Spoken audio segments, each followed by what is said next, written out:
Welcome back, guys. So I was thinking about what to do for my next video and why not do a story time. Now this personally is a pretty scary story considering I was only about 3 or 4 years old at the time. Anyway though, let's jump right into this. So this story was about 14 to 15 years ago. My family and I, we were going to the zoo. Me and my siblings loved going to the zoo, though we didn't get to go a lot, but that's what made it really special. There was a brand new manatee exhibit at the zoo, so this place was freaking packed. Like, I'm talking Walmart on Black Friday packed. Okay, maybe not that bad, but you get my point. It was really crowded. My family, like everybody else, wanted to see these manatees because why not? They're freaking manatees. They're cute as hell. Just look at them. Anyways, so we made our way over to the exhibit, and I'm hyped up. I've never seen a manatee in real life, and I'd be damned if I ain't gonna see one right this minute. So as we stand at the exhibit looking over the heads of hundreds, literal hundreds of people looking at these manatees, and one of the manatees actually jumped from the water a bit and splashed the crowd a few times, so I get the grand idea and run out of my stroller to get a closer look. Of course, without consulting my family, of course. So after about 15 minutes or so of looking at these things, I start back to my family in the stroller, and they're not there. So little 4-year-old me is freaking out because this is the first time I've actually ever gotten lost. And what better place than a huge packed building with tons of people in it? So instinctively, I call out for my mom and start crying for help, but no one does anything. Literally, no one helped. They were all distracted by the cute manatees, which I guess is understandable, because look at them! Fortunately for me, I'm not a stupid kid. Well, that's debatable, but I had some brains when I was little. I knew my parents had to be here somewhere, so I did what was probably the smartest decision I could have done. There was this little crocodile statue that was towards the wall, away from the crowd, and I sat there, crying, and waited, and waited, and waited for what seemed like hours, but according to my mother, it was only like 5 to 10 minutes. But to a 4-year-old kid who's freaking out, it seemed like forever. This one woman walks up to me, and she has a child of her own with her too, and she asked me if I was lost. I nodded, and she took me to a security guard, and they both took me into the gift shop after calling the front gate to report a situation. I remember they were extremely nice, and they really calmed me down a lot. Then my mother comes in with another officer, and she literally sprints over to me, picks me up, holds me close, and just starts bawling. You know, I actually felt a little guilty for leaving her, but to this day, she insists that it was part of her fault too, because she had no idea I even left. I actually interviewed my mom, and I asked her about her point of view of the story, and here's what she had to say. So crowded, we were like waiting just to get through the door. And one of the manatees jumped up, and we were like, whoa! And then he jumped up again, and he splashed us a little bit. We were like, wow, yeah, that was really cool. And then the people, like, once we watched that, then we kept going to get through. We went through, and then that other part wasn't too crowded. And we just walked out of the building. And then we were walking to the gorilla park, and we were on our way there, and Cece was like, Mama, can we get a snack from those machines? It was like a vending machine.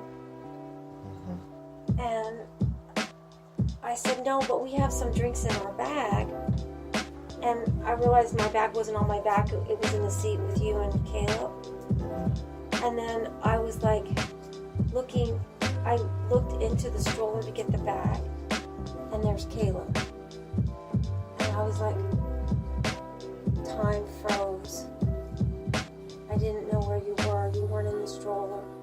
Oh no. I was freaking out. I said, Cece, did you see?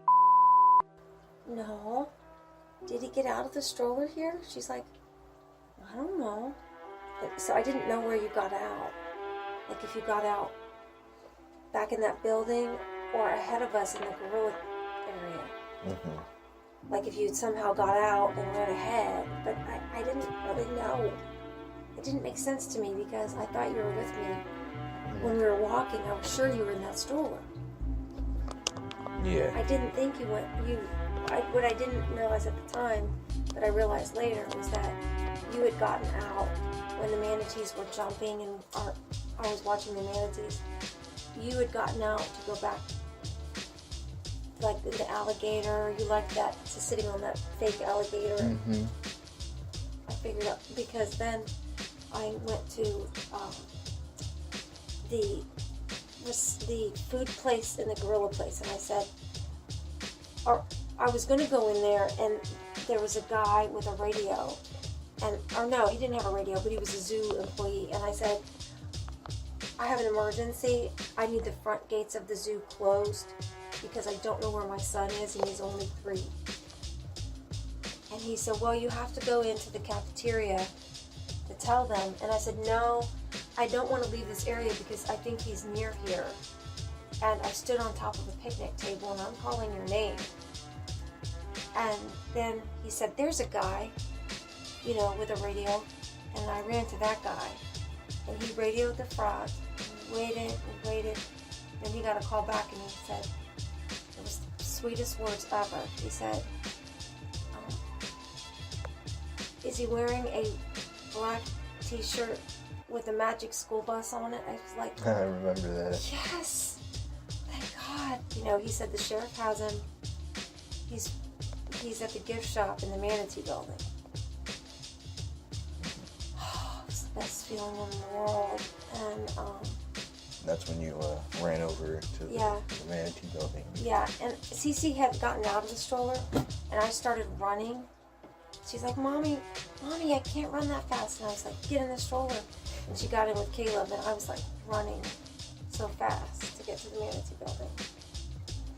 Yeah. And then I walked in, and I walked up to the gift shop, and out came this really big, tall guy holding your hand.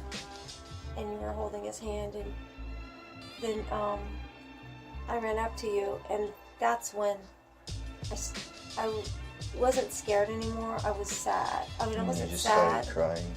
I was like tears of joy and worry all mixed up together. Yeah. And you thought I was mad at you, even though I wasn't at all.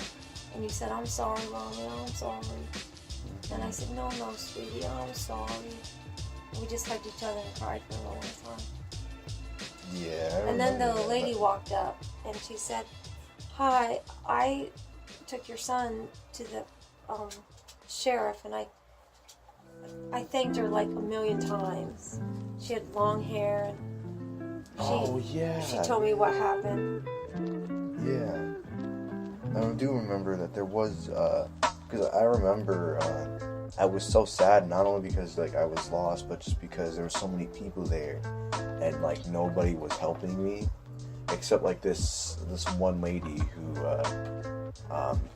did go up to me, and I remember she told me about this officer that was also there.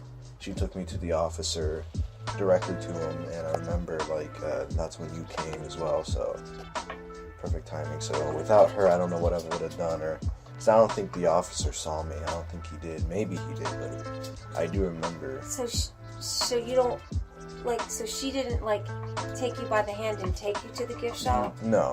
I don't think so, because I remember being with the officer.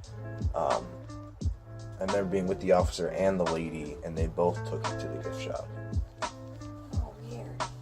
That's at least what I remember. And she said it was so crowded. She was trying to get to you, but it was so crowded, and all these people were just walking by you, and she was just trying to get to you. And she said how many people just walked by you without helping you. But yeah. Well, at least it had a happy ending. Yeah.